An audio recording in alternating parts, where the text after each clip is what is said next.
issue today is, of course, we all know when we walk out on our beautiful beach that it is no more. And we are beach erosion and the lake waters, and we are very, very privileged to have Sara, who's representing Roger, to come and speak to us about what's happening to our beach and Lake Michigan. We are also going to have Erin from the park and Steven from the park, and Tim Smith is supposed to be here. I don't know what he looks like, so I'm not quite sure if he's here or not, but he was going to answer questions about installing the brick-brack system, which is what really has been recommended by the DNR. So I think this is a really interesting presentation. Thank you so much for coming and taking your time. I hope we learn a lot. This is a very, very special community. It's a very special beach, and I think that's why Roger decided to do it. When I called Roger, he actually did our beach 33 years ago, and he also saved my father's dog. So we have a kind of a special connection. So when I called Roger and asked him for questions, I was just really asking him, you know, what can I say to the community of Whitefish Bay about what's happening to our beach. He said, I am coming to talk because this is such a crucial topic. He said, we are almost in crisis mode, and this is so important, and also Whitefish Bay is a very special community to him because of the way it's structured. So I was kind of blown away. I was like, oh my God, I can't believe you volunteered to do this. But anyway, he had a family emergency, so he couldn't come. So he's giving Sara, who's worked for him for 16 years. She's amazing, and she's basically going to give the talk that Roger would have given. And I also was able to talk to a couple people that DNR in Madison, and I can't tell you how great the DNR has been and what amazing organization they are. They gave me so much information, and they were so cooperative, and they just really want the best for our beach. And so they sent out a couple how to apply for the permits, and also some articles that I think everyone sent via email of just what's going on in the beach. And I just was really impressed by them, and they were just so helpful, and they called me back right away. And they wish they could have come and talk, but they are overwhelmed with calls. When a storm comes by, they get 150 calls a day from everyone around Wisconsin. And they're out and about checking all these beaches, so they were a little overwhelmed, so that's why they couldn't come. But we've got Sara, and here she is, and she's going to do this great presentation. And I do think we have some visitors here from other communities. So after Sara speaks and Erin and Steven speaks, I think we'll just take like a little break so they can go, and then we can do our Whitefish Bay Association meeting. So they don't really need to stay for that. So thank you so much. And from the other members of the other community, thank you for coming. I think the more we share our information, the better it is. This is really an important subject for all of Door County. And of course, today there was flooding in Fish Creek, and we have a water advisory out in Lake Michigan for high water. So today's a good day. So here's Sara. Miller Engineers and Scientists, been in business in Wisconsin since 1961. We have done hundreds of beaches and shoreline restoration work all over the Midwest. We've done beaches in Door County. I am born and raised in Door County. I'm a Bayside girl.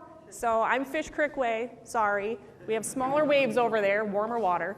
But we're really familiar with this. We've been working in Door County for decades, and we really wanted to take some time and educate people on what's happening at the lake and what you can maybe do to help protect your capital investments along the lakefront. Lake Michigan water levels since 1860. This blue line is average annual, not high-low for the year, but an average for the year. If you can see 1986, when we did the Quinlan's revetment, we were at 582. In June of this year, we were at 581.9. We see lake level fluctuations of about 6 feet. That's absolutely normal and within the realm of what happens on Lake Michigan all the time.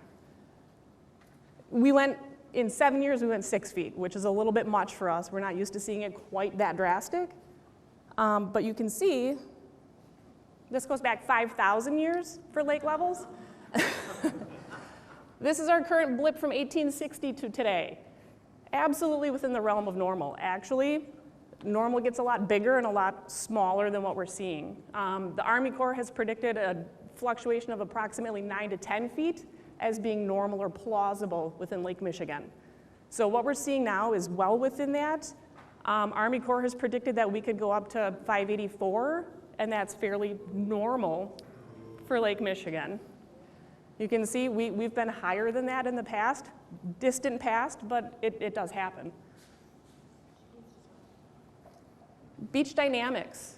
Lake Michigan is a dynamic beach. You're not living on an inland lake. This is a lake that you see these fluctuations happening all the time. There are a lot of things that contribute to that. By dynamic, we're talking about the fluctuating water levels is a big component of that. That's what everyone's concerned about right now. High wind speed during storms really impacts that. Dune grass, everyone wants to take away their dune grass. They want this pristine beach full of sand. The dune grass holds your sand in place when the waves hit. If you get rid of the dune grass, you lose the beach. You have to have that dune grass in place in order for the beach to stay in periods of high water. The waves will pull the sand into the nearshore bottom, but there's also littoral drift, so you lose sand sideways. On Lake Michigan, on our shoreline, we tend to lose it southward because most of our wind comes from the north. So the sand kind of, and you'll see that in Whitefish Bay, you get more sand on the south. And it, sorry, okay, I'm sorry. So we have redistribution by waves. So the water will come up and it'll pull the sand into the nearshore bottom. It'll also redistribute it to your neighbors north or south. Lake Michigan on our side tends to move south, but it does happen in both directions. Erosion of land, whether you're a sand beach or a bluff on the shoreline, the waves have an impact. They will pull some of that away. You will lose land over time. It happens. As the water levels go down, I'll show you on the next couple of slides, that'll all kind of come back. But it is very dynamic. Those shorelines move. You can't control Lake Michigan. That's not going to stop. It's going to keep happening. It's something we just have to be aware of. We have to plan our capital investments because of it or around it, and we have to find a way to protect those investments. Littoral drift is that movement of sand sideways. Again, in Lake Michigan, it tends to move south. This is what happens with changing water levels in the lake. When you have a low water level like 2012, we were pretty low. You had all these beautiful beaches. Everyone was really happy except for the people that were trying to launch boats, and the boat launch didn't make it to the lake.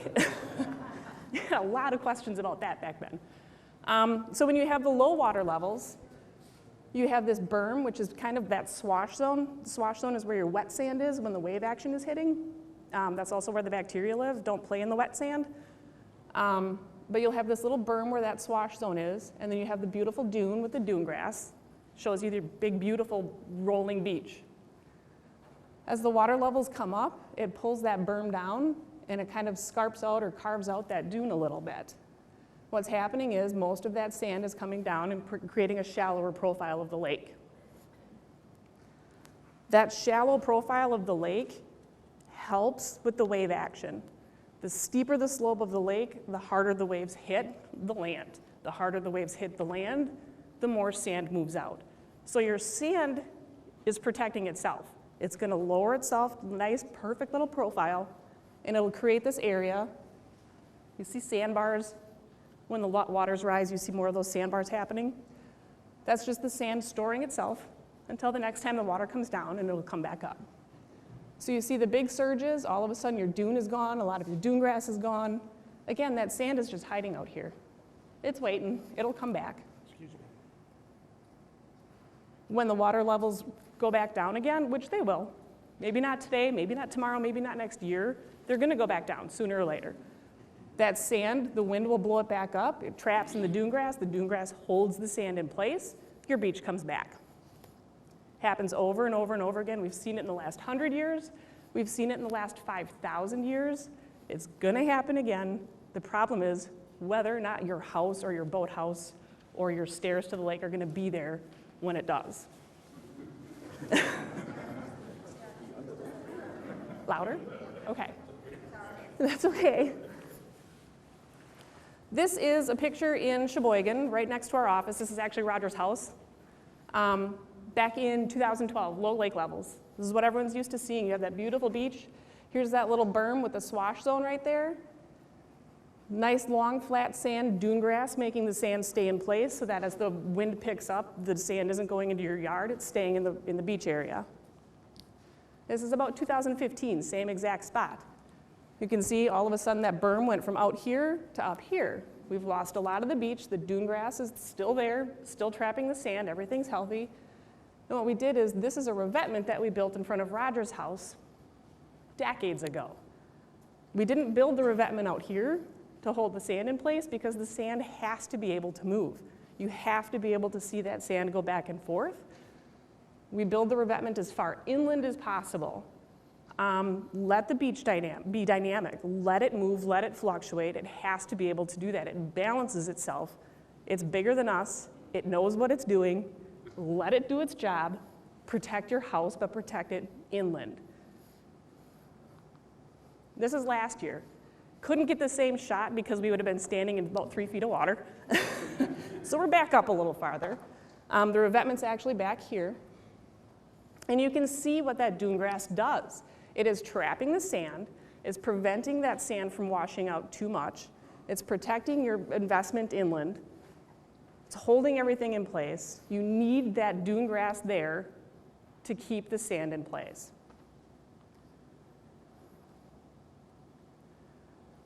This is you guys, right here. Lake levels are the big thing that everyone's talking about right now. That is the only thing that we need to be aware of. There are things that exacerbate that you're seeing right now. And that's basically driven by deep water wave height.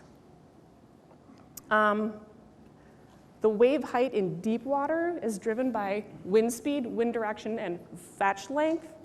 Fetch length is basically where the wind hits the water first and how far it can go before it hits you.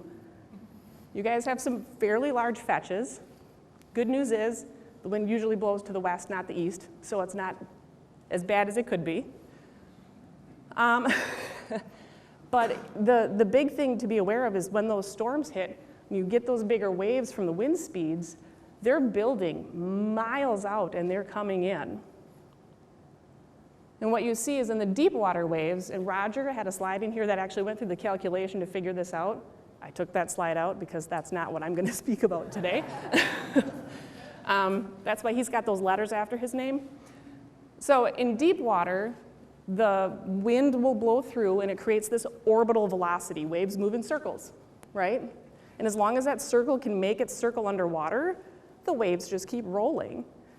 As soon as that circle hits a sandbar, the wave will break. So the more velocity you have in that wave, the farther out they break. As they break, they're changing those sandbars. They're moving the sand around on the bottom. And you can see the wave energy, as they start to break, the wave energy comes down. And if you have this nice natural shoreline where the sand has made its home and it knows what it's doing, you have this nice shallow beach right here, and the wave energy is next to nothing. It's not causing as much damage when you have that nice shallow bed. You can't have a flat shoreline, one, because it doesn't work, and two, because your swash zone will be a mile wide and you will have bacteria everywhere. But that shallow profile is kind of critical to maintaining a positive beach. This is significant wave height on an annual basis at the North Buoy, which is right about here. So the North Buoy is in your fetch line. That's a good indicator of how much wave action you're getting or how much wave energy there is moving towards your property right now.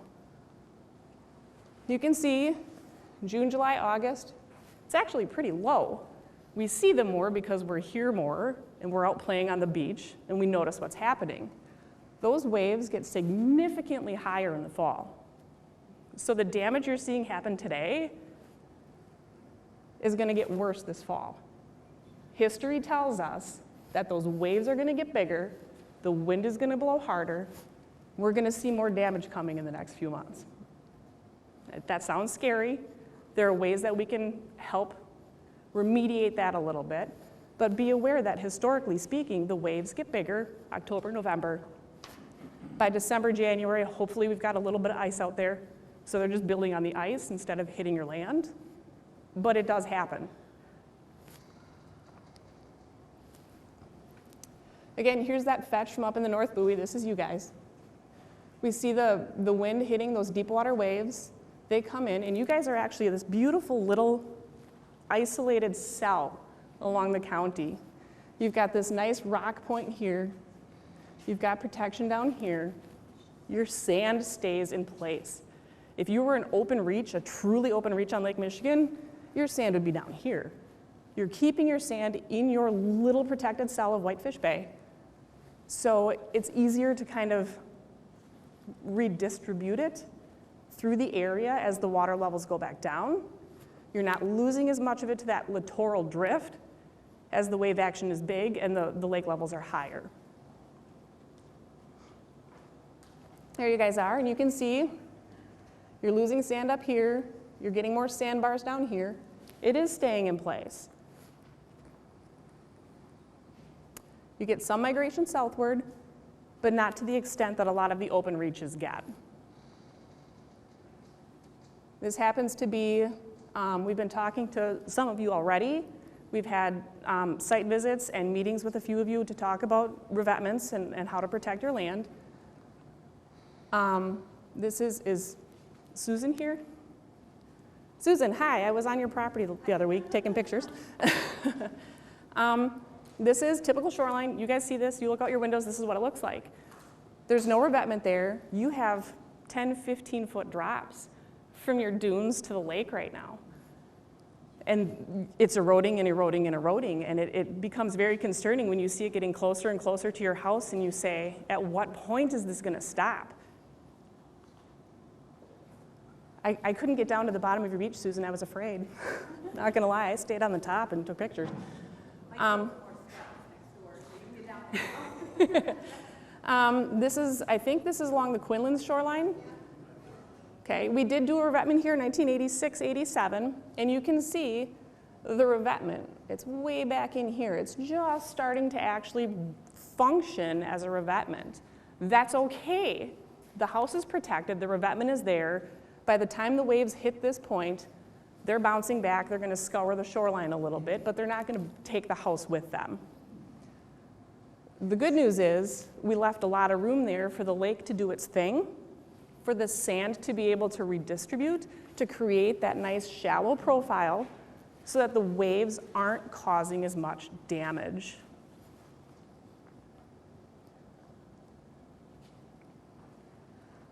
This is a typical revetment, someone who will build a stone or concrete structure into the lake.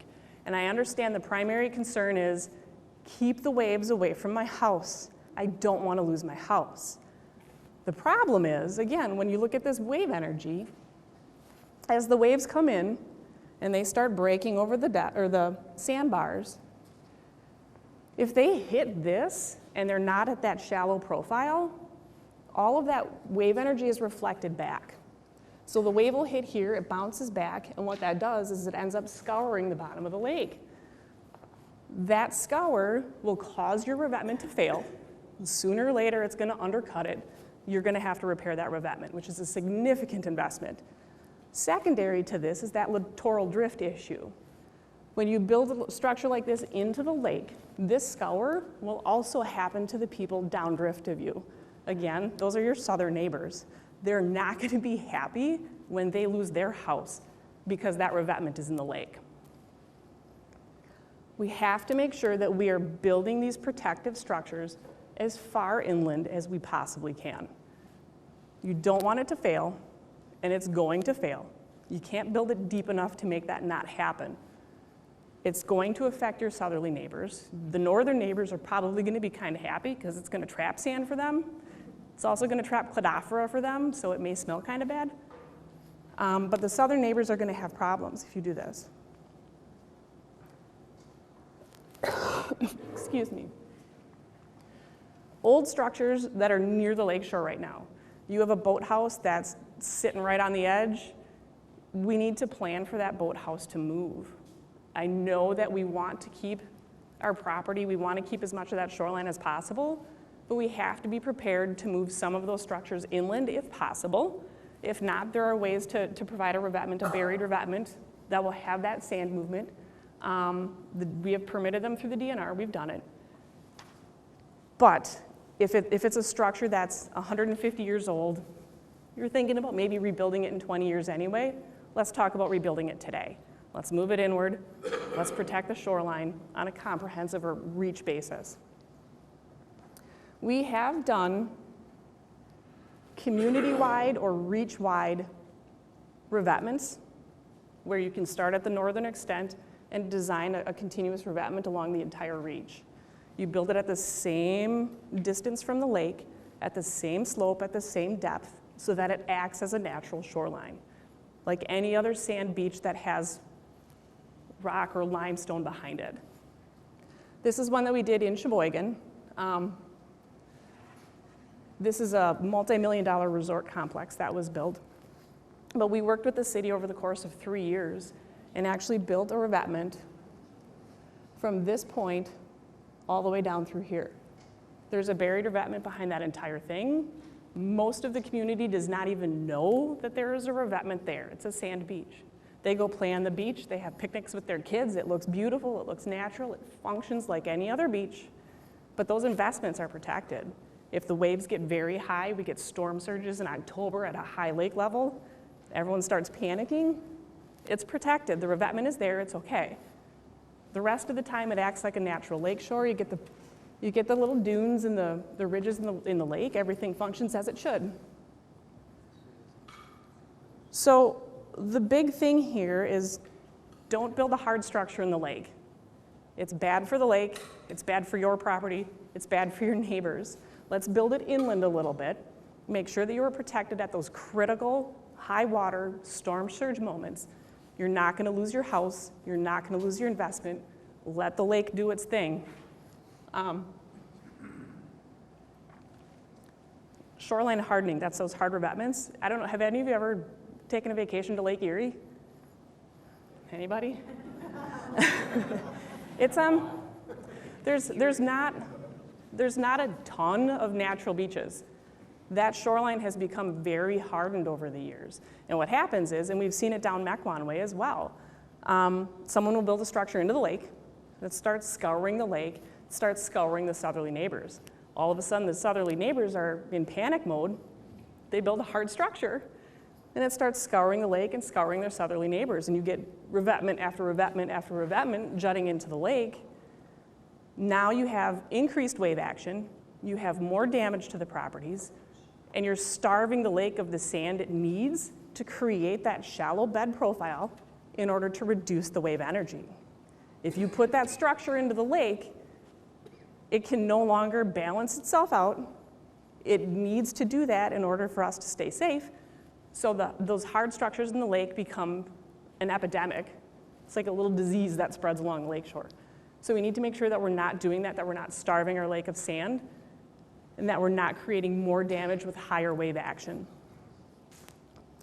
Statutes have changed on setbacks on lot lines on Lake Michigan recently. We used to have them set at 100 feet. I don't remember the year exactly, but it's been within the last few years. They've reduced it to 75 feet. The reason they reduced it to 75 feet was to maintain continuity with inland lakes. If you can build on Lake Winnebago at 75 feet, you can build on Lake Michigan at 75 feet. That's a bad idea. Lake Winnebago is a lake. Lake Michigan is a freshwater ocean. Totally different dynamic. You can't stop Lake Michigan from changing its water levels. You can't stop the storms from happening and making that wave energy hundreds of miles out and blowing in at you. It's not the same thing. Don't build your house 75 feet from the lake. If you want that view, We can change the grades on your lot. We do it all the time. Totally feasible. Don't build your house 75 feet from the lake. We're right now in a sequence of high water levels, which we kind of are assuming are going to be the case for the next couple decades. I don't think we're going to see another 6-foot drop in the next year or two. We're seeing annual precipitation rising. It has for the last century. I don't see any change in that happening anytime soon, so we're getting more rain. We have warmer, wetter summers. Lake levels are going up. There's been some discussion about the lake doesn't freeze, which means we have more evaporation in the winter months, but as long as it stays wetter than the amount that's evaporating in the winter, they're going up.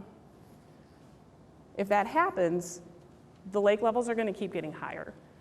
Army Corps said 584 is a plausible high. That's still 2 feet in vertical. 2 feet in vertical on a shallow shoreline is a lot of your investment. That's a lot of your land. Let's plan for something in the happy medium there, build that revetment, get your investments protected, let the lake do its thing. Let's not scour out the rest of the lake. Let's not build these big structures into the lake. Let it do its thing. Let it find its happy medium and its nice shallow shoreline profile again. Once it finds that profile, those lake levels, regardless of how high they are, the wave energy is less. As it hits the shoreline, you're going to have less damage. So Roger's big thing, he talked to the Army Corps and asked them when they were implementing their emergency K procedure. This was something developed back in the 60s. And the guy he talked to at the Army Corps said, "What's that?" What emergency K procedure? So Roger had this big conversation with him, and all of the lakes are seeing this. Lake Superior is outfalling. You know, they're at maximum capacity. They're throwing water our way. St. Lawrence Seaway is at maximum capacity. They're worried about flooding. So kind of all of the water is backing in towards us, and here it sets. All of the procedures that are in place through the International Joint Council, all of those lake level management and operating plans right now have been designed for maximum water level for shipping. They were put into place decades ago. Shipping was booming. That was their primary concern. Let's get goods around the lake. They haven't changed. They haven't updated them. So we need to be having conversations with our state governments, with our local governments, with our federal governments, and saying, hey, things have changed. The lake levels are high. We need to get these procedures in place. We need to know what they are. Let's have this conversation. Let's let IJC do what it needs to do. And let's make sure that we have emergency plans in place, because that changes the funding structure, that changes the permitting structure, that changes how quickly and easily we are allowed to help you design a structure that's going to protect your investment. I will say we've never had a permit application denied with the DNR. They're very helpful. They understand what's going on. They're knowledgeable. They're a lot more likely to do it on a public reach than a private reach. But again, we've never seen one denied. We've never seen one come back and say, nope, you can't protect your house. We want the lake to stay natural. They understand. They work with us. The permitting process is fairly straightforward. A lot of times you'll have to reapply. As the lake levels go up, you get your permit to put your revetment in. As the lake levels go down, you get a dredging permit because you want to pull a lot of that sand back and make it pretty a lot faster than the wind is going to do for you. We've never had one of those denied either. They work with you. As long as you can show them that you have a solid plan and that you're not going to destroy your neighbor's property, they work with us. They work with you. You can do this. It is possible for community-wide designs to happen. We've done them for one homeowner. We've done them for 5 homeowners. We've done them for an entire community. You can do this design. You can work with your neighbors. I will tell you, if you get 5 neighbors involved, you have 1 design fee. You have 1 construction fee. You know, you're not paying for mobilization, demobilization, and materials for 5 different projects. So if you like your neighbors, you guys work well together, you might want to consider working with them to develop one shoreline plan that will protect your investments, that will help the lake do its thing, and you may be able to see some cost savings, recognize some cost savings in the process. So that's my I'm Not Roger speech. I hope you guys could hear me. If not, we will have the presentation up online. This will be available on YouTube where the microphone works.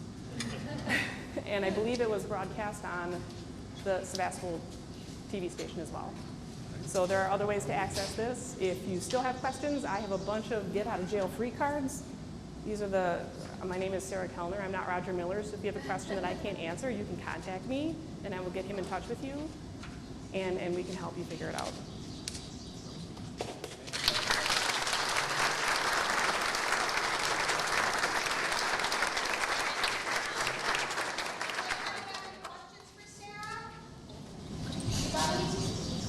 Yes. What's your experience of building stone steps down Question? The question is what our experiences with developing stone steps to the lakefront. We've done them. Anything that you build onto the lake is a temporary structure. You may pretend that it's a permanent structure, and it may be in your lifetime. You may never see those stones move. It's a temporary structure. You know what happens is those bottom few stones, we just had one this year, those bottom few stones will move. You wait for the lake levels to calm, you reinforce them, you put them back up. You can do it, they're gonna move though. I've never seen a set that didn't at some point. Depends on how mad the lake is. She's a powerful beast, and if she has it in her mind to move your steps, I've seen them last less than a year. I've seen ones that have been there for 25. Yes? All right, so we are at high water levels down, we're at high water levels in 86. How much higher can it go from here? Hang on, let's go back a few slides. And is there a natural mechanism for it to not go above this level? Well, in theory, the natural mechanism is the St. Lawrence Seaway. In theory, when we reach a high level, the water goes out that way. The problem is that they're already at maximum capacity. Right. So we need to change that mechanism. We need to help the government understand that that mechanism maybe needs to be updated or looked at a little bit more closely. There is a mechanism in place, and if worse comes to worse, someone's going to get flooded. So this was us 1986. Extreme high was 582.35. The annual high was lower than our annual high right now. So you can see that we are at an annual average high water level higher than 1986 as of today. We have not seen the extreme high that we saw. That extreme high happened in October when that wave energy is higher. You see those greater winds coming in, the wave energy gets bigger. Our high hasn't happened yet this year. So be aware of that. The Army Corps has published a plausible extreme high range of almost 584. Now, this was published not this year. So that is probably subject to change at this point. But they have published, they have almost a 10-foot fluctuation in lake levels as plausible. You go back a few thousand years, and it does go higher than that. We haven't seen anything much higher than 584 for the last 3,000 years. So, I think 584 is probably fairly safe, at least short term. The problem is that our climate is a little bit different than it's been for the last 3,000 years. So as we get warmer, as we get wetter, as we get more temperate, that's going to adjust a little bit. I have a Yes. basement that's at 583 and a half, a finished basement, built 20 years ago, because that's what the code let you do. You're telling me we might hit 584. Will my sump pump keep that water out of my basement? Or if the lake gets to 584, is my basement going to be wet no matter what I do? How close is your house to the lake? 125 feet. How big is your sump pump? I do. It's not as big as Lake Michigan, that's why. And its name is is not God. Call you later. There's my get out of jail. Right. There's my get out of jail free. I'm not sure that your sump pump is going to keep Lake Michigan from your basement. There are probably ways I said there are ways to help facilitate that. But you can get in touch with me, and I'll get you in touch with Roger, and he'll talk your ear off and save your dog and tell you all about it. Anybody else? Questions? How important are grasses to our beach? We, over the last 20 years, our beach has been basically covered by dune grass, which is, a little nice, but also a little frustrating when you want to sit on the beach. And I know that we are allowed to take 25, I think, but how are they to protect our? It depends on the type of grass. You don't want Phragmites on your beach. We all know that. And I think Bob Boltman, our resident expert on invasives, is standing at the back in the brown hat next to the birdhouse. If you have questions on Phragmites or invasives, he's the guy. He knows more than anyone I know on managing that stuff. Dune grass is called dune grass for a reason. It creates those dunes. Those dunes are your bank of sand during high water levels. You don't want to lose that bank of sand. The dunes create this false high on your shoreline that you need when you get those extreme scour moments. Then the dune collapses a little bit, the grass falls in. But if you have no dune grass there, you're going to have a flat beach, and it's going to blow away in the next storm. It's going to wash away in the next storm. That dune grass is critical to keeping your sand in place. Every beach we have ever designed, and we have designed hundreds of them for restoration purposes along the Great Lakes, every beach includes dune grass. You cannot have a long-term beach without dune grass, not on Lake Michigan. There are. The DNR, you need well, it depends on how you're grooming, if you're grooming mechanically or if you're grooming by hand, but there are limits to what you can remove as far as size, and there are limits to how you can remove it based on whether you're above or below the ordinary high water mark. If you're below the ordinary high water mark, you need a permit to do it. And they're a little bit more stringent on those permits. But that being said, they do say nobody wants to sit on really sharp grass all summer long. They will allow you to remove some extent of it. I think 25 square feet without a permit and hold. But they loosened it up a little bit, but they might have tightened it up this year because of the high water. So last year they loosened it up a little bit about the restrictions. They were allowing me to pull more grass and use a small machine of some sort without really a permit. But I would definitely check with the DNR about that because they kind of flip-flop too. Yeah. So, but you can hand pull a certain amount so you can enjoy your beach, and you can do a path from your house down to the water. And if you want details on that, I will give you my get out of jail free card, and I can get you the information. I did not bring it with me.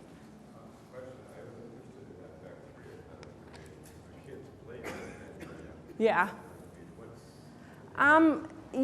Most beaches, everyone likes to play in the swash zone. As long as the swash zone is not in a stormwater outfall, you're okay.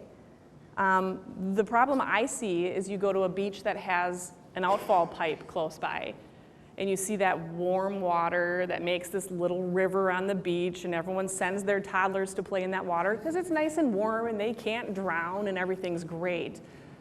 It is a cesspool. That water is so full of bacteria and contamination. It is the dirty water running off your streets that your children are playing in. If you wouldn't let them lick the puddle on the street, don't let them play in that water. But that being said, on a typical beach where you have a parking lot or your driveway, you've got 25, 30 feet of sand before that swash zone. That water is infiltrating into that dune grass. The root system is cleaning everything out. It's passing through all of that sand. It's perfectly fine. The contamination you see in the lake is not coming from Michigan. It's not coming from Chicago. It's not coming from Gary, Indiana. The solution to pollution is dilution. By the time it reaches us, it's negligible. The bacteria that you see on your lakes today is coming from your driveway or your street or your parking lot, and the birds. Yes? So we have a property that creeks Spark Lakes. Yeah. That's our property in Acton. Okay. Is it bacteria as well? No, it's really those stormwater outfalls where you're taking water from a street and pouring it onto the lake. Those are the ones you have to be concerned of. Most creeks, the water's flowing, it's not stagnant. There's wildlife and vegetation in there to clean the water out. Perfectly fine. Just don't let them play next to those big metal pipes with the really warm water at the beach. That's what you have to be concerned about. So Sebastopol collects the water on Bark Road, runs it through sewer on my property, and delivers it down to Boat Dock where it's going. So they have an outfall pipe at the boat dock? Does it go into the lake or is it on the lake? Into the lake. So it, No, it stops short. It stops at the lake. It's the beach and it goes into the lake. You know, I'm not saying they're doing anything wrong. I would just say, you know, don't play in the water right by the outfall. Most communities are doing sanitary surveys on all of their beaches. The biggest problem that you have is within 24 hours of a rain event. And we used to see the signs all over Door County where the beaches were closing all the time. We actually worked with Door County Soil and Water Conservation Department back in 2006. We redesigned 11 beaches in Door County to mitigate that stormwater pollution so that the beaches wouldn't close. It's been wildly successful. The beaches are not closing because we're treating that water before it hits the lake. And that's as easy as, you know, you can either put a lot of capital investment in it and pipe it out 200 feet into the lake, or you can bring it back a little bit and create like a rain garden swale type feature where that water goes into a garden. The roots and the plants actually will filter most of the media out, and the water's clean by the time it leaves that garden and hits the lake. It's not a huge capital investment to fix that, but I will also say that they're probably monitoring their beach, and as long as you're not swimming on the beach within a couple hours of a rain event, you're probably fine. Can you talk about how this high water is affecting our unique species that we have? We have birds and species and grasses in this little unique area, and how if that is affecting it at all, our plants and our... I am the wrong Sarah for that. The other Sarah in our office is the ecologist, and she could speak to that much better than I could. You know, the world changes and wildlife adapts. As long as you have a beach ecosystem, things are likely to survive. If the biggest concern in my world on the engineering end of things is if you put that hard structure into the lake and now you're changing the ecosystem, you're gonna have issues. How the lake levels are fluctuating and changing ecosystems on a natural basis, there may be losing some habitat, there may be creating some habitat for other species. Bob might actually be able to address that slightly better than I could. It's a tough time to be a piping pole. They need to hold it. Standing shoreline. Yeah, we do have to. Something like the pit. We have pitches this way. Our planting concern is dune thistle. Clearly, we're losing dune thistle habitat. But dune thistle also need a little disturbance in the habitat. It's kind of ironic. So all the people that typically go where the state park, I understand why the rule is what we're going to do because we translate to rare plants. But those plants don't survive that long when they're so it's got to kind of be a balance, a little bit of disturbance so that the seeds have a little bit of grow. So yeah, we're really losing a little dune thistle habitat. And again, so for the shorebirds, it's not a good time to get shorebirds, like you said. Natural process, it cycles and create some habitat, move it up habitat, and nature alive as well. Yes, when we get sand back, will the dune grass regrow itself? Yes. Dune grass propagates quite easily. And what you see actually is like dune grass will expand vertically. So as the dune grass catches sand and the sand buries it, it just keeps growing. So the dune grass will hold the sand in place, the sand will cover the dune grass will grow through the sand. It will also grow horizontally, it spreads, the rootstock is really hardy. So you can see it washing out into the lake right now as the lake levels recede. Sometime, I can't speak to whether that's going to be in 2 years or 20, but as those lake levels recede, the dune grass will trap the sand will start building those dunes outward, and the dune grass will propagate horizontally as well. Yes? Yeah, so you showed pictures of, I think it was Rogers, where that was basically, I assume it was kind of riprap that from. Yes. What we normally would do is develop that, okay, where's the ordinary high water mark? How far back from that can we go to protect your investment and let the lake do its thing? Because we want the lake to do its thing. You find that happy medium, you'll create a little scarp kind of. You'll fill it in with the heavier riprap. You'll probably put some geotextile over it so that you can keep the sand and dirt on top of it, and then plant it, and it looks just like a dune. I mean, do you know there's a revetment down there? No. But I think so what Rogers installed 30 years ago was the riprap system.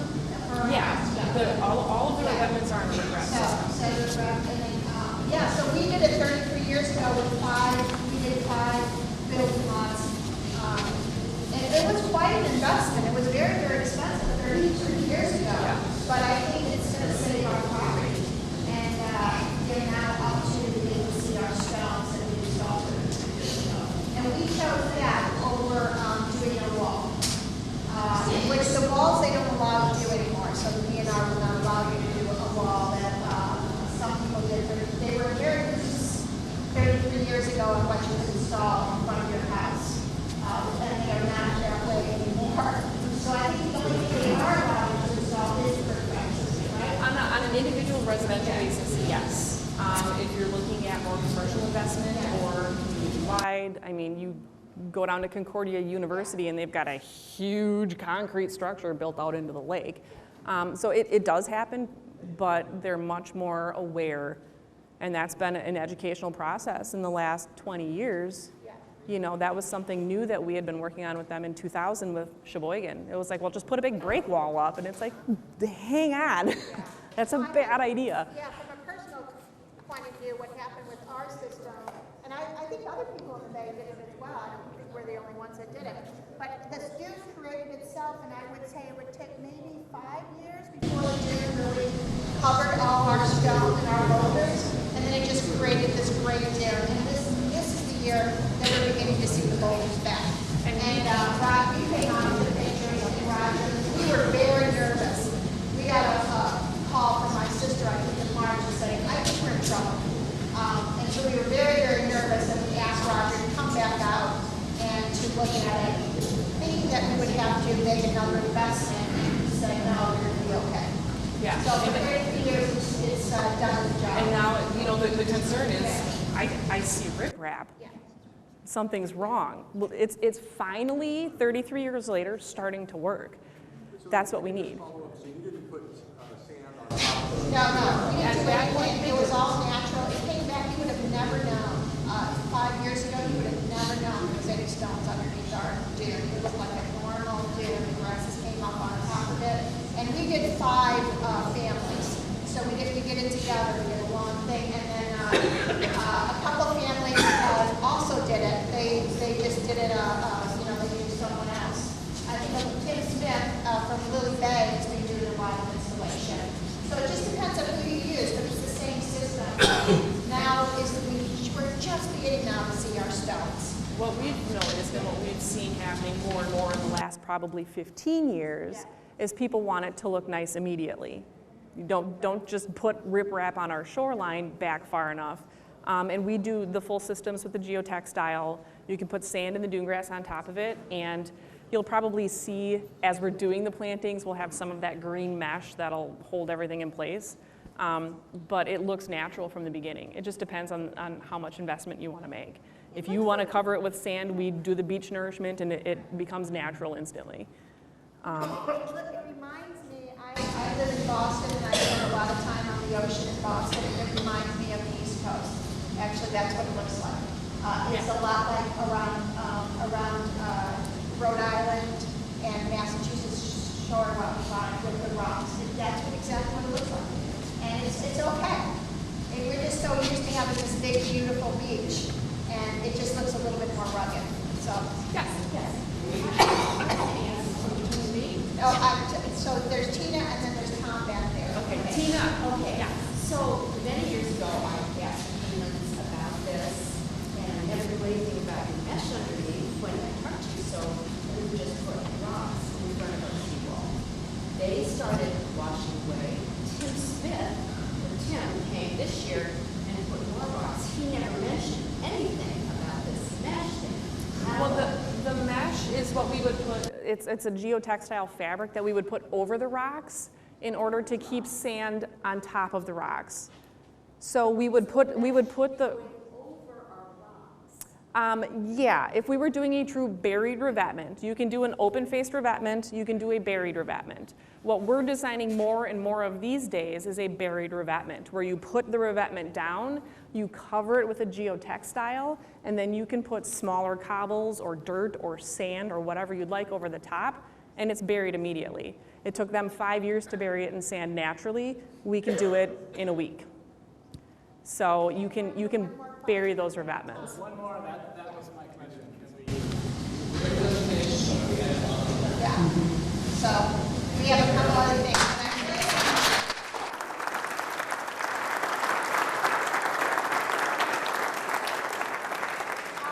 So my name is Steven Umentum, and I'm the naturalist at Whitefish Dunes as well as at Potawatomi State Park. This is my second summer working here. And so we're happy that you guys invited us here because we're neighbors, right? We share a couple miles of our park with you guys, with some of your homes. We share some wildlife. We share our shoreline, what's left of it, right? We also share, obviously, the lake. And so the big thing, obviously, is the lake level, and she already, Sara touched a lot on that. So we're seeing about 6 feet in the last 6 years, right? A huge drastic change. And that's really affected our park a bunch. So all that sand that she was talking about, we all sent that down to you guys, at least, partly, right? And so we haven't seen levels like this since 1986. And I've got pictures of what our park looked like, and I wasn't even born in 1986. But the beach was completely gone. We shut down the entire beach in '86. And so we're seeing that same kind of thing today when you compare the pictures of July 4th a few days ago to July 4th of 1986. You're seeing those same kind of lake levels. So our first beach access is completely closed. Last year it was closed as well, but at least we had rocks there, right? Now that's all underwater. Our second beach access, where we have kayak tours through a different company, they have their kayaks there, but their kayak stand fell into the water. So it's just rocks there now, so it's kind of a little island of rocks. So the only place we really have a beach left is our third beach access. And we've got maybe 10 feet of beach right there. On July 4th, we had those waves coming in, so I could maybe lay down, it's maybe 6 feet of beach. So really, it's that third beach access. Our dog beach is the only beach that we have left for right now. So as far as what the park is doing, we're trying to preserve that vegetation, kind of like Sara had said, so that beach grass. When you compare the grass that's maybe in your backyard that's only a few inches of root depth, that beach grass has a couple feet. So it does a huge job of retaining that dune. So we're doing our best to protect that vegetation, the trees, the dune thistle. So we're really protecting that vegetation. We're trying to keep people off the dunes. A huge issue we had last year was people wanting to take that shortcut. They wanted to skip that first beach access, so they just start walking through the middle of the dune in order to get to the second beach access. So we were pretty quick on trying to keep those people in line. So obviously people stepping on the dune creates more erosion, kills off that vegetation. So the same thing for you guys, try to keep people off of your dunes, what's left of them, right? And try to protect that vegetation. That's the easiest, simplest thing, obviously, that you could do. We have no plan at this point to put in, riprap or a revetment wall, to my knowledge at least. Obviously, we don't have homes that could potentially be destroyed in our park, so that's a big difference between you guys and us. So right now, we're kind of playing the long game. We're looking at that 3,000 years, and we're hoping that it's not going to take any more of our dune, right? Once again, though, we're in a different situation than you guys. And touching on that dune thistle, about 3/4 of the dune thistle in the state of Wisconsin is found on our beach, along with your guys' beach. So it's found right here in Whitefish Bay. So it's really important to us to try to protect that, but we are kind of letting nature run its course, if you will. That's kind of our plan for right now. Having said that, I'm in charge of programming at the dunes, and obviously our beach is our main attraction, and a lot of people have not done, we've got people coming from South Dakota and Missouri, and they don't know what the lake levels are like, so they see they'll Google it and see the photos of this 100-foot beach, and they come here and they're, where'd the beach go? So I'm the guy that, they send them to me, and I try to explain what's going on, so I'm kind of, mitigating our visitors and their expectations. But I'm trying to put on other programs to kind of show some of the other high points of our park. So I do a hiking trip every single week to different parts of our park. So actually in about 45 minutes, I'm doing a hike to Old Baldy. So I gotta get back to the park in a little bit. But Old Baldy's the tallest sand dune that we have in Wisconsin. So I do hikes there. I do hikes on the Black Loop. Show people the Whitefish Creek. The creek is beautiful. It goes right in your guys' backyards too for some of you. So just trying to get some of our visitors into other areas and show them some of the other history of our park. A big thing has been our native history. So we've got artifacts at the dunes that are, some of which are 2,000 years old. Kind of a good thing about this erosion is we're actually seeing some artifacts wash up from the dunes. We actually found a spear last year that was sticking out of the dune from that erosion. So some of you guys might find some cool things on the beach there. So I've been kind of talking to more people about that native history. I built a wigwam last year on our red trail, so just kind of teach more people about the people who were here before us, the people of the dunes. I'm doing programming on water quality, kind of what Sara touched on with as far as runoff. So just trying to diversify our programming, talking about mammals and having pelts for kids to touch and that kind of thing. So just giving people other experiences so that they're not just coming here and being disappointed, giving them some other photo shoots and things where they can take some memories home with them. And so I have a list of my programs. I'll probably just email that to Mary Grace. And so you guys can have access to all those programs. So today I'm doing a hike. Like I said, every week I do a hike. I do different programming. So you guys are all welcome to join. Hopefully I'll see some of you guys out there around the visitor center or on a hike. Another big thing is that my position as the naturalist is completely funded by our friends group and through donations and through grants. And I know a lot of people in here have donated to that, so my position in the programming that I do wouldn't be possible without your generosity. So that's awesome that I'm able to do this. Because I've had so many people already thank me and had a good experience at the dunes because of the programs that I put on, and that's thanks to you guys. It keeps people coming up here. And not only my position, but a lot of our infrastructure and other investments we're making comes from donations. So we actually just got enough money to fix the Brachiopod Trail. We have a wetland with a boardwalk, which I believe has been out of commission for the last couple years. And so that's going to get rebuilt hopefully by next spring. So for next summer, we'll have the Brachiopod Nature Trail back in the works. So that's a really beautiful trail.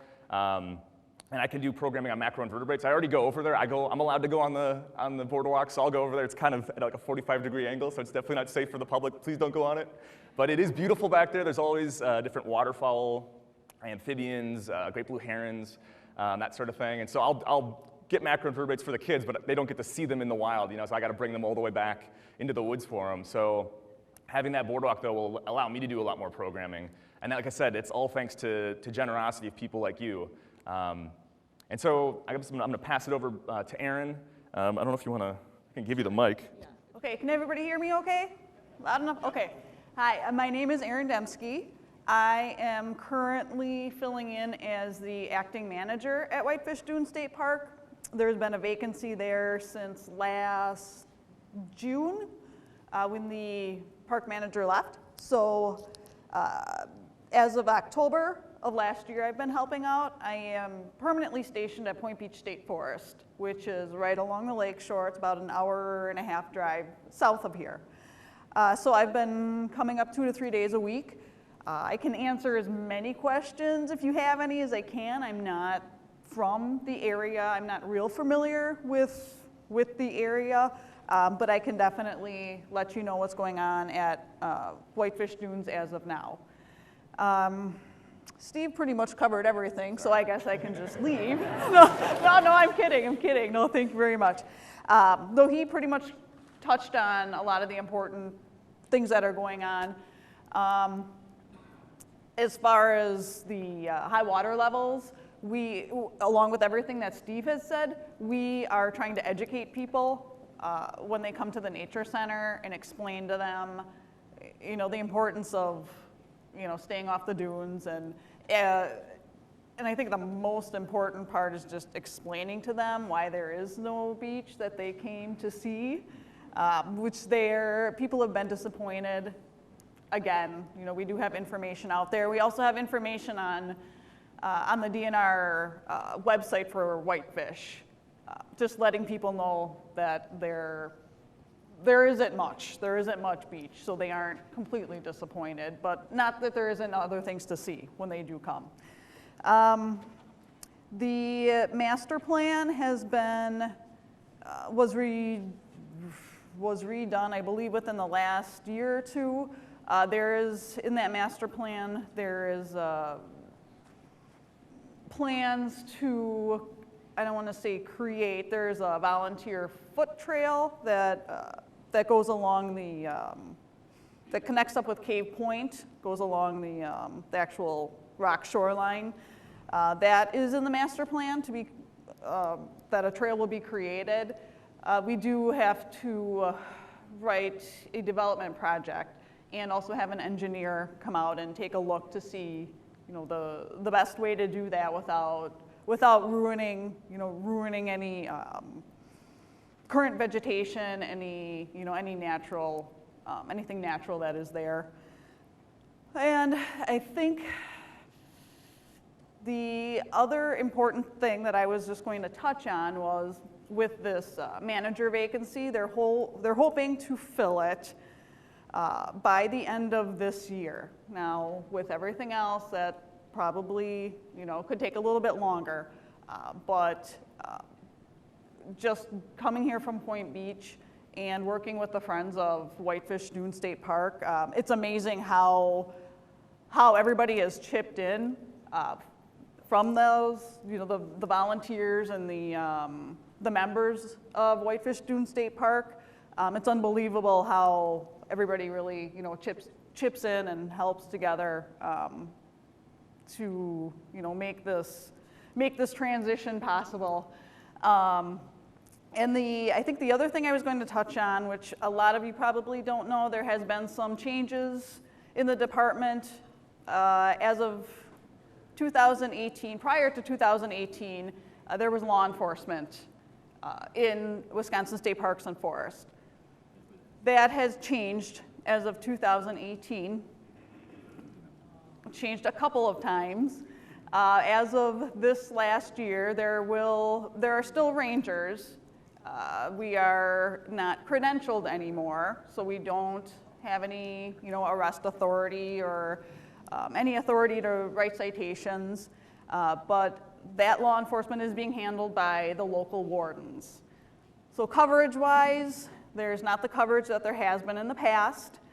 We still continue to try to do what we did as far as educating people, you know, giving some warnings if need be. If anything else needs to happen further than that, we will contact the local warden. So I know there have been some issues along with whitefish and everywhere else. There's issues. I know a big issue is dogs off leashes. There have been a couple incidents. So my suggestion is if anybody has any concerns, please call the park.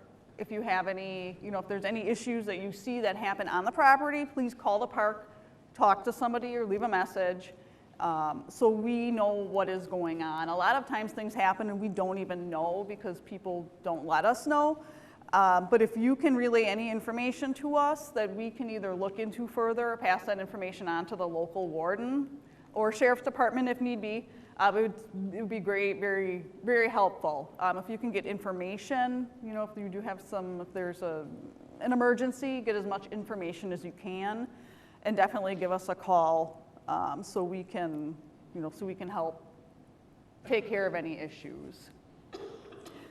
So that's kind of a basic update as far as staffing and what's going on at Whitefish, again, as well as what Steve had to say.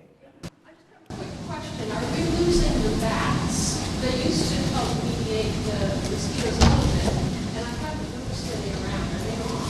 Yeah, I mean, I can touch on that a little bit. Bob is, an expert on this as well. I'll just hold this. The mosquitoes have been terrible this summer. I think a lot of that's due. I mean, I worked here last summer, and I never had to actually alter the hike for next week. We're supposed to go to the creek, right? And it's so buggy back there. I changed it to the Black Loop, which is kind of on the north side of the park, east side of the park. So mosquitoes are a lot worse this summer. I'm wondering how much that is due to bats, but also a combination of the wet spring we've had. But bats are definitely an issue. Bob and I didn't do a bat count this summer yet, but last summer in general, we have something called white nose syndrome, which has been going on for the past couple years. It's a fungus. It was brought over from Europe, I believe, in like 2002 into New York, and it's been spreading by the bats. So it's a fungus that gets kind of into the bats' skin and into their nose.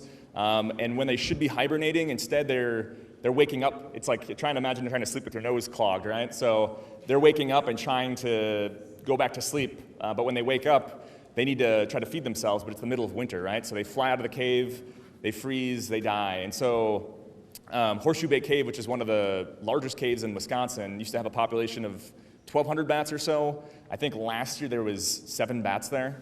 So our populations have just been devastated. I know the bat box we have at the dunes is not occupied right now. There's a farm that we do, a barn that we do a bat count at up in Jacksonport. They had a population of about 150, down from 500 a few years ago. So that there's still a population there, but in general, you're not going to see bats as much just due to that white nose syndrome. I know there's been talks of giving them a sort of like antibiotic to kind of get rid of that fungus, but it's like, how do you treat hundreds of bats? How do you get them little injections, right? But they've talked about coating them with a powder that would have this on there, then they would lick it up. Just like every mammal, a lot of our cats and dogs, they do groom themselves. So they would, eat that powder and then vaccinate themselves. There's also been talks about doing UV treatments to some of these caves to kill off that fungus. But that's just another struggle that we're going through, kind of along with the lake. There's these things that are happening, and we're doing our best to mitigate it, to try and control it. But as of right now, our bat populations are in significant decline. Yes? Are there any wolves in this area? I'm not like an expert on that, but we had Michelle Hefty, who's she's the park manager of Newport State Park. There's been cases of juvenile wolves crossing Green Bay from northern Wisconsin, because wolves can travel, I believe it's like 10 miles in a day. So obviously the bay is only 6 miles, 8 miles across in some places. So there have been reports that there have been some wolf sightings in the last couple years. I don't believe there were any last year, in the last 2 or 3 years, but I know in 2014, I believe there was a wolf that was shot in Southern Door, I want to say. Don't quote me on that necessarily, but I believe there was a wolf that was shot because someone was coyote hunting. And there are reports, we get a lot of reports of people seeing wolves, and it ends up being coyotes. But it is plausible that there could be wolves moving through the air, but there are no breeding populations, no wolf packs at this time, as far as my knowledge goes. Yes? I am not, Erin can speak to that, I'm not. That's a good question. I was discussing with the superintendent from Potawatomi, Erin Brown-Stender. She oversees Whitefish Dunes also. And we are losing some staff this year. Actually, we're losing staff before the event actually is scheduled to happen. So as of now, we have not talked to the Friends group yet. We haven't had that discussion. This was just talked about within the last 2 days. Due to the lack of staffing, I don't believe we will be having it, and the lack of, obviously, shoreline. Unfortunately, we just don't have the people. If we want, we definitely would, if we could do it. We're losing 2 of our summer LTEs who work about 40 hours a week. So they are both leaving right before the event happens. We just found that out. So I'm going to say it's most likely not going to happen this year. Hopefully when we get a manager, it will happen next year. Yeah, if we could, we definitely would. We're trying to figure out how to make it happen. And I just, like I said, with 2 full-time people leaving, it might be a little tough to try to pull off this year. Anyone else? Thank you so much. Thank you, guys.